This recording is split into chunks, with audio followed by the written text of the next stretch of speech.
Well, this morning we'll be again looking at Ecclesiastes chapter 2.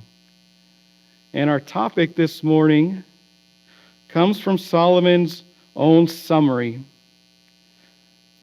Our topic this morning is entitled, When Everything Fails. Everything Solomon tried to understand the nature and the purpose of life in order to find fulfillment and satisfaction completely failed. And we see the end result in Solomon's own mental condition.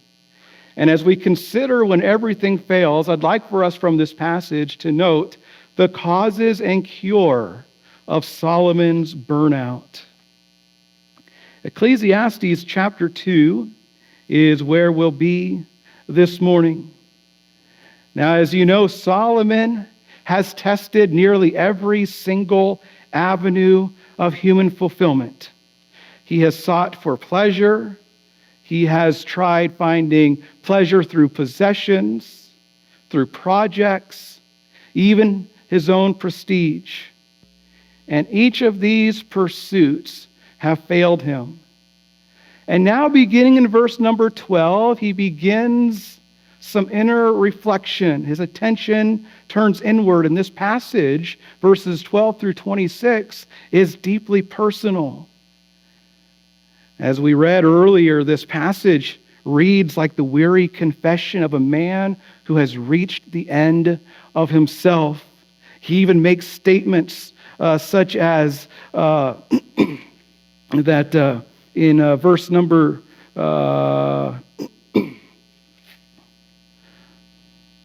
verse 23, his days are sorrow, his travail is grief. He has nothing at the end of all of his pursuing. In verse 20, he went about to cause his heart to despair of all the labor. Verse 18, he says, or 17, that he hated life and he hated his labor in verse number 18. And so this passage reads like a man who has reached the end, a man who is completely burnt out in pursuing an understanding of the nature of life. And so Solomon in these verses, he looks back over his life's pursuit of meaning through wisdom and work and labor and achievement.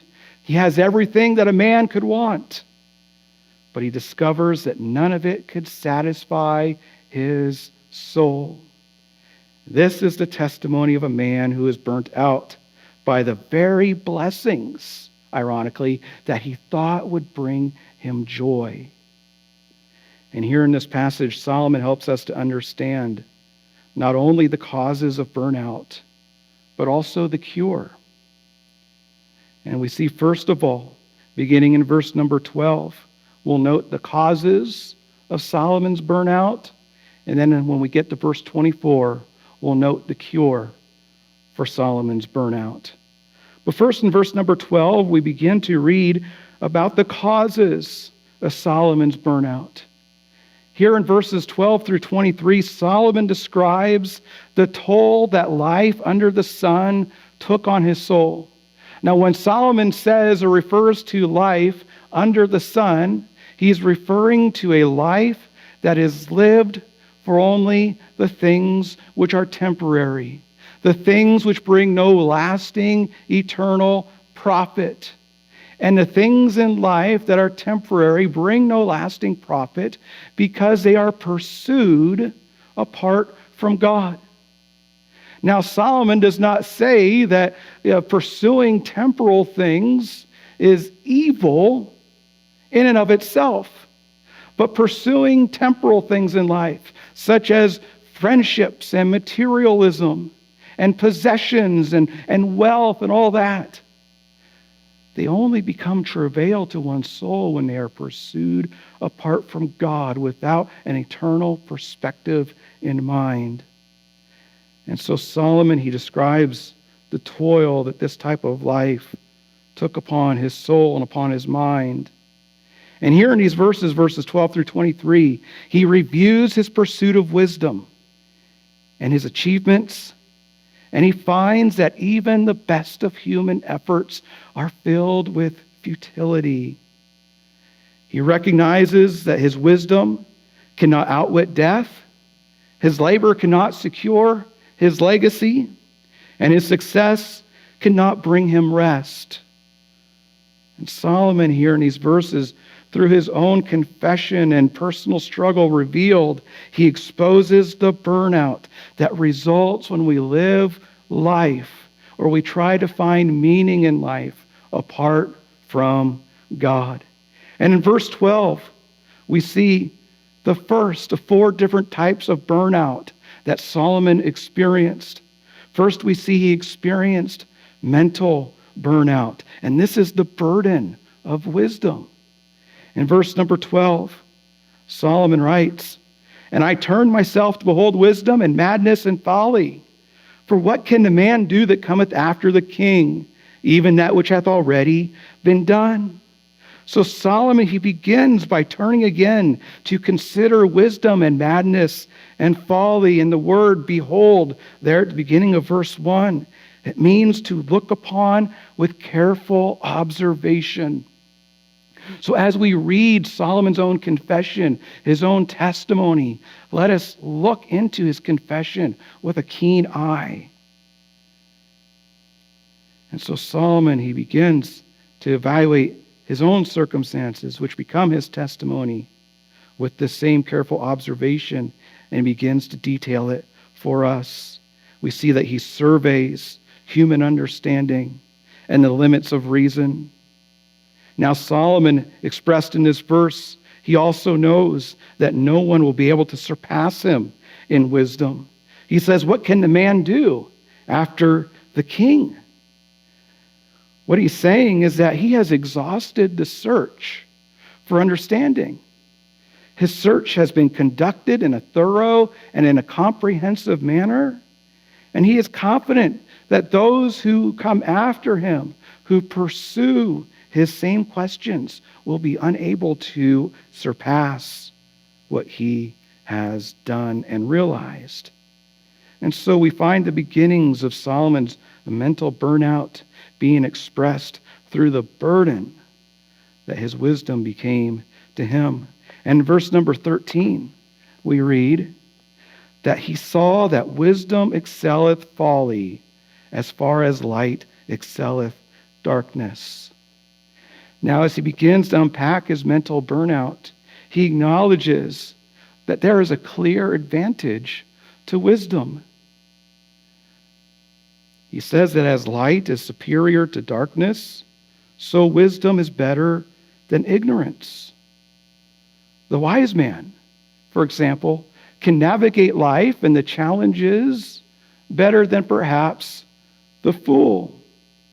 But yet Solomon realizes and recognizes that this advantage is temporary, and he explains why in verse number 14. He says that the wise man's eyes are in his head, but the fool walketh in darkness. And I myself, I perceived also that one event happeneth to them all. So Solomon, he explains why the wise man is able to live and manage life more skillfully than the fool, because he says that the wise man is alert and discerning. He says his eyes are in his head. He has a cognitive ability. Whereas the fool walks blind, driven by impulse. But Solomon says that at the end of the day, truly, although wisdom may have a temporary advantage in this life, what eternal advantage does wisdom have? And so you begin to see a man who is mentally burning out.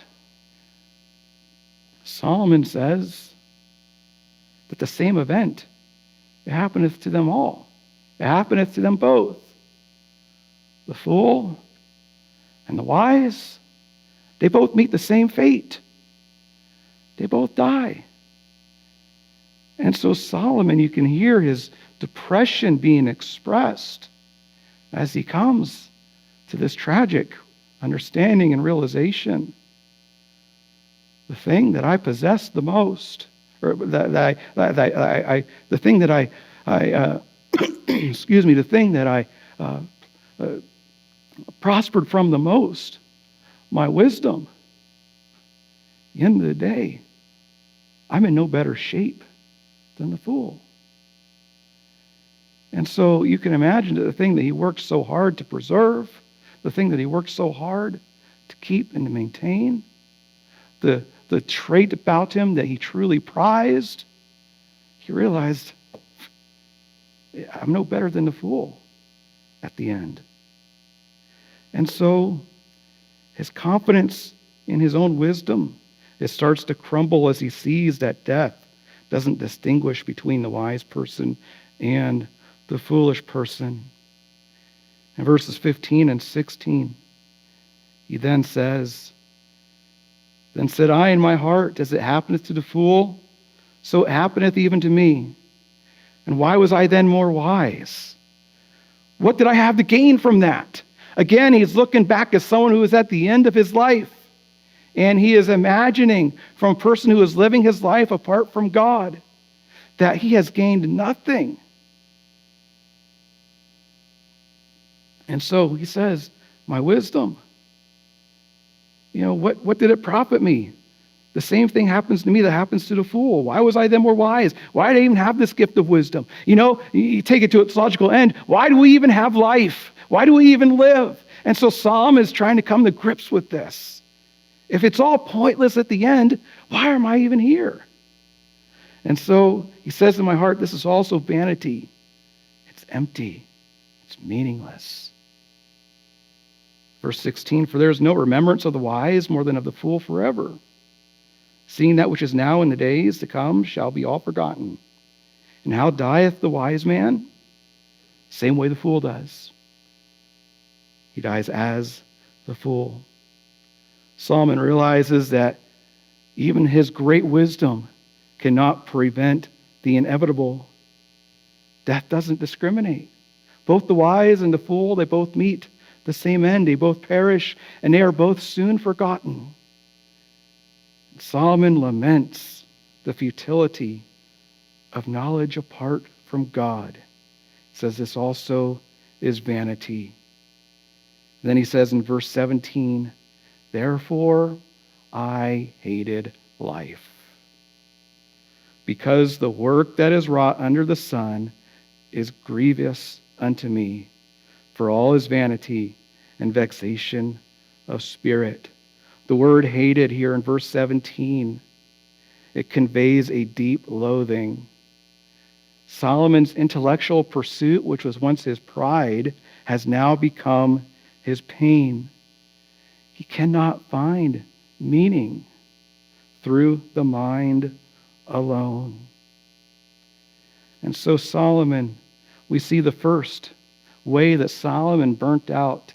He burnt out through his mind. Burnout begins for Solomon in his mind. His relentless pursuit for understanding, it left him exhausted because he tried to fully comprehend only what God can fully explain. And the wisest man on earth at the time discovered that human intellect, although it is a gift, it can become a curse when it tries to replace God. Now I want you to note that Solomon's frustration with wisdom and in understanding and comprehending the ways of God, it stands in stark contrast to the humility of his father.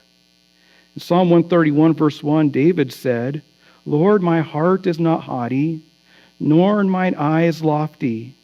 Neither do I exercise myself in great matters, or in things too high for me. David recognized that God's ways are unsearchable. David realized that we can't always comprehend what God describes in Deuteronomy as the secret things. And so rather than attempt to pursue those things which only God fully comprehends, David chose to humble and surrender himself and to trust. Whereas Solomon, he attempted to try to understand the things that only are known to God, and his pursuit left him weary and burnt out and confused.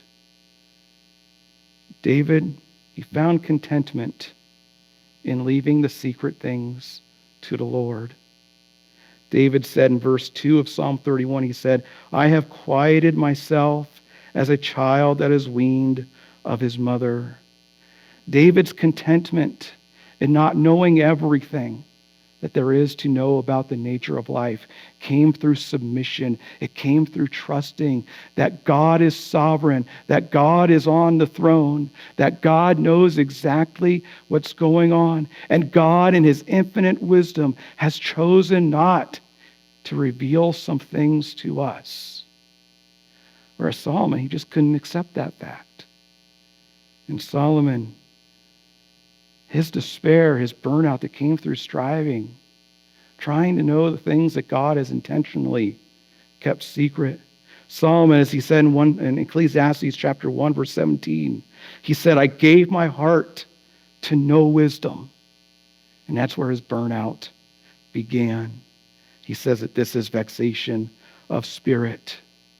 And so Solomon's burnout, it began in the mind. And when our minds insist on explaining what God has chosen to conceal, many times the result is mental and spiritual fatigue. Take, for example, Job. Job confessed at the end that I have uttered that I understood not, things too wonderful for me.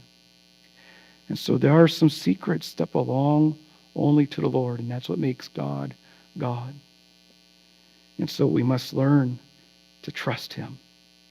And so Solomon's burnout, it began in the mind. But we also see, secondly, Solomon's burnout through the weight of work. And this is vocational burnout that he experienced. In verse number 18, Solomon says, Yea, I hated all my labor, which I had taken under the sun, because I should leave it unto the man that shall be after me. Now Solomon, he turns from intellect to his work. He talks about his labor. His labor doesn't refer merely to effort, but to the burdensome toil of human work under the curse. Solomon despises his labor because he recognizes that its fruit will pass to another. He can't take it with him. It's going to go to someone else who wouldn't have worked as hard as he did for it, someone who may squander the efforts that he made. He can't take that. It's difficult for him to process. The thought of losing control over his achievements, it sickens Solomon. In verse 19, Solomon admits that who knows whether he shall be a wise man or a fool, yet shall he have rule over all my labor, wherein I have labored and wherein I have showed myself wise under the sun. This also is vanity. Solomon says, I've done all these great things. I've built the temple. I have made all these additions to the palace. I have made sacrifices to the Lord. I've done all these wonderful things. I have advanced the nation of Israel like no other king prior. I've made all these wonderful things. I've built houses. I've acquired lands. But yet, he says, the one who gets it after me, who knows what they're going to do with it? It could all potentially be pointless. Now, of course, we know that his sons, Rehoboam and Jeroboam, the kingdom under their reign ended up dividing. And so Solomon's fears were not unfounded. But when we focus our lives on what we have achieved and accomplished and upon our work and upon our labor, then when we think of what will happen next, it can become burdensome. And so Solomon, he's dealing with that discouragement. Verse 20, he says, Therefore I went about to cause my heart to despair of all the labor which I took under the sun. For there is a man whose labor is in wisdom, and in knowledge and in equity. Yet to a man that hath not labored therein shall he leave it for his portion. This also is vanity and a great evil. And so Solomon's despair reveals to us his complete disillusionment. He built great works. He had cultivated justice. He had ruled wisely. Yet he would leave everything behind. His prosperity would outlive his peace. Verse 22, Solomon says, "For what hath the man of all his labor? What's the profit of it? And of the vexation of his heart, wherein he hath labored under the sun? For all his days are sorrows, and his travails grief. Yea, his heart taketh not rest in the night. This also is vanity." Solomon, his days are filled with effort, but his nights are filled with anxiety.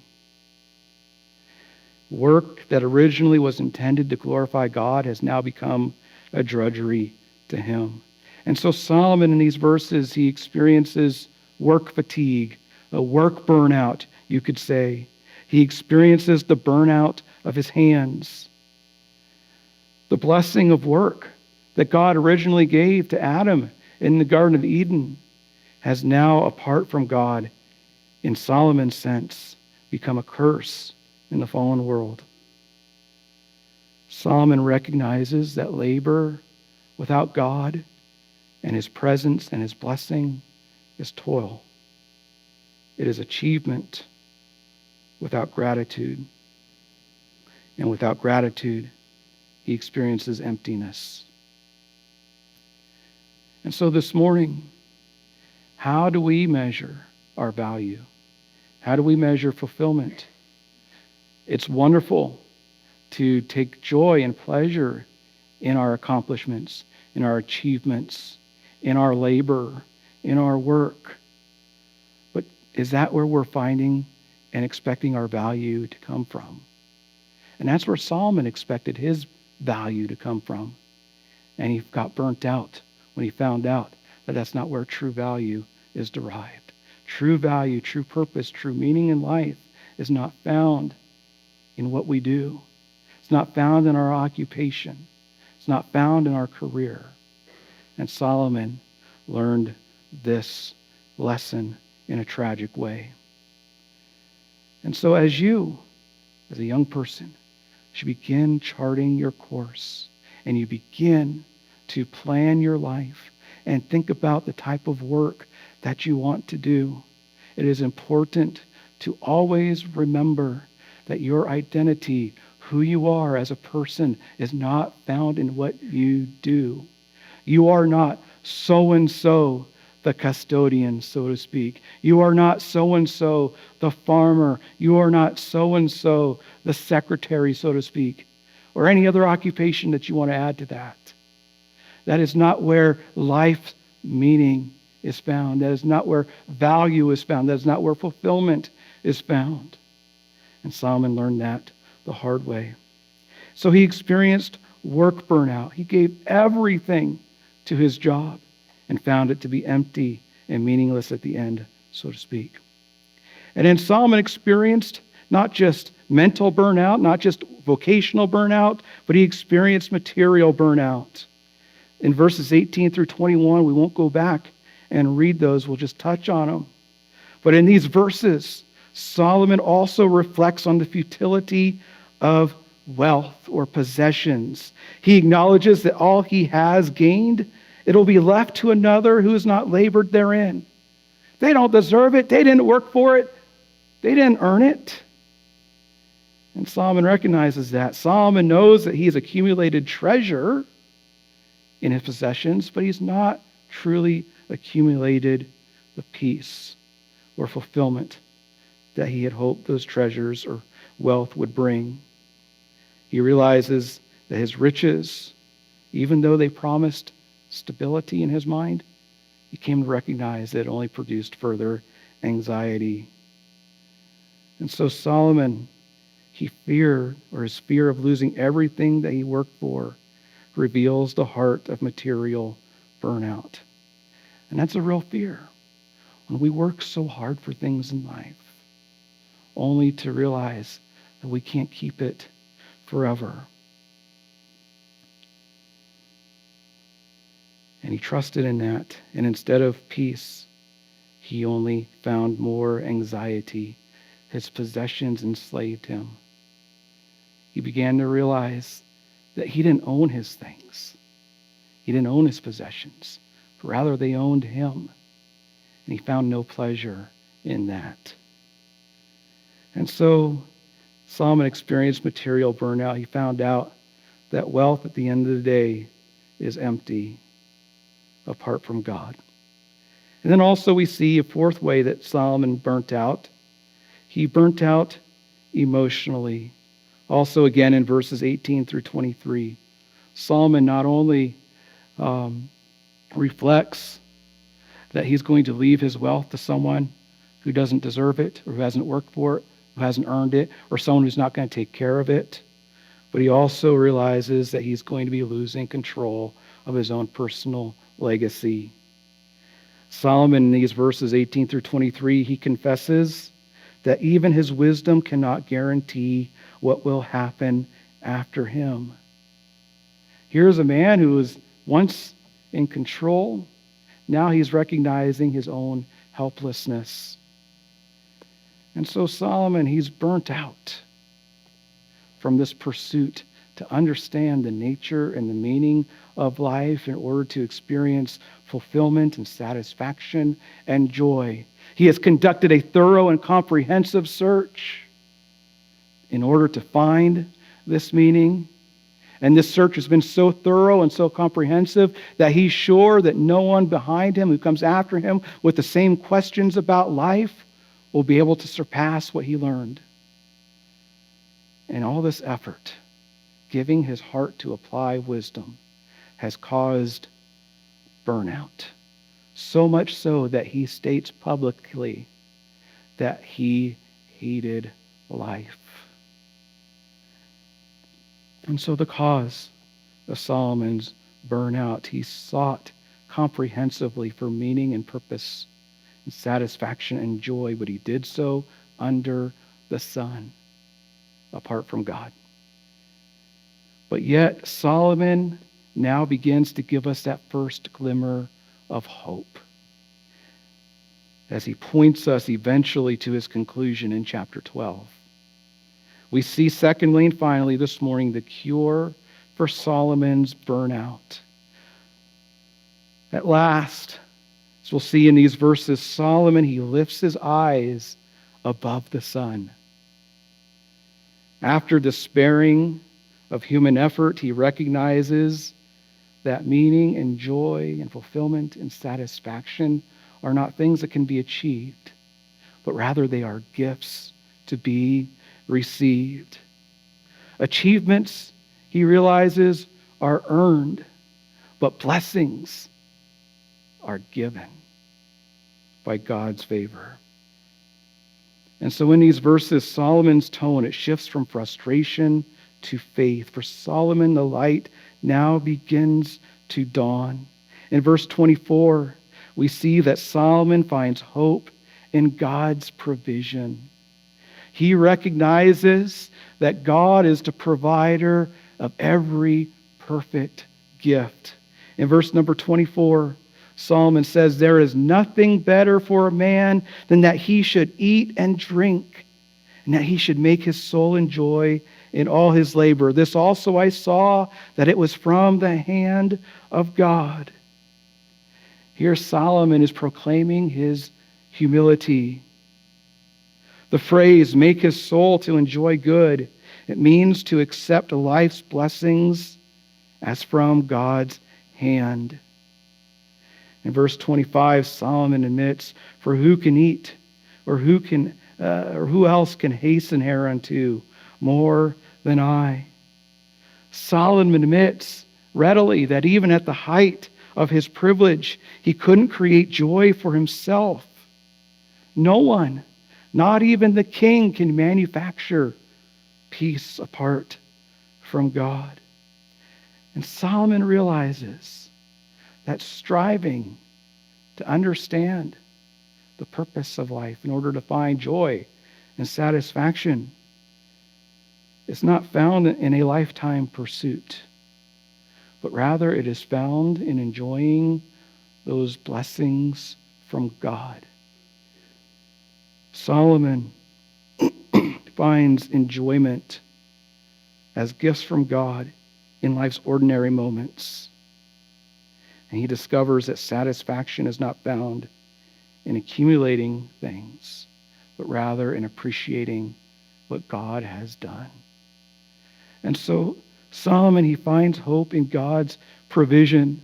The cure for burnout is not to strive harder or to attempt to achieve more, but it's to appreciate what God has already done, the blessings that he already gives to each of us.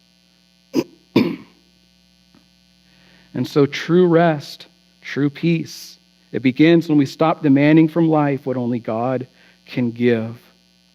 Joy flows not from what we possess, but from knowing the one who provides it. And so we also see the second cure for Solomon's burnout. He recognizes that joy is given to those who please the Lord. In verse 26, Solomon says, "For God giveth to a man that is good in his sight wisdom and knowledge and joy." This is what Solomon was searching for. Solomon sought to earn it, to achieve it. But finally, at verse 26, he recognizes that joy and knowledge and wisdom and understanding, they are gifts, gifts to be received. His approach to life was completely going in the wrong direction. He thought he could achieve these things, but rather, he now comes to recognize that these blessings are only received from God's favor. Here Solomon, he identifies the dividing line between joy and despair. He sees now that God is the one who gives wisdom and knowledge and joy to those who fear him, to those who live in reverent trust. And so Solomon, he recognizes finally that joy is given to those who fear the Lord, who please him.